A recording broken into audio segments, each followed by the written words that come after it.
Nothing can be more frustrating when you sit down to watch one of your favorite programs on Apple TV and you run into issues streaming it. Well, in today's tech video, I'm going to show you how to fix Apple TV if it isn't working on your Toshiba Smart TV.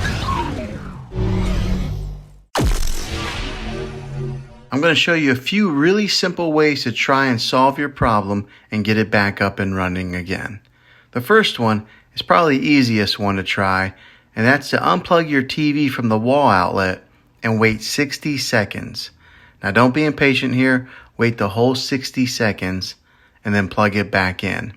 This is very different from turning your TV on and off with your remote control. This is what we call a hard reset of your TV. So make sure you do this method. If that doesn't work, then find your router that is giving you Wi-Fi and unplug the power to that for 60 seconds. Then plug it back in. If it fixes it, great. If not, let's move on to the next method. Try deleting the Apple TV app off of your TV. Go to wherever your apps are located on your system and remove the app altogether. Then reinstall the Apple TV app again. After you reinstall it, you might have to log back in with some of your credentials, but hopefully this will work.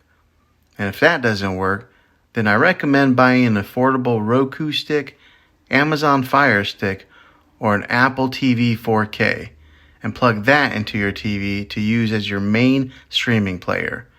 You'll be able to access Apple TV that way. Now I'll put links in the description down below of where you can get one of these devices. Well, hopefully this video was helpful. If it was, go ahead and throw a thumbs up on it. Go ahead and subscribe to my channel. I make tech videos all the time, and I would love to have you back in the next one. Take care.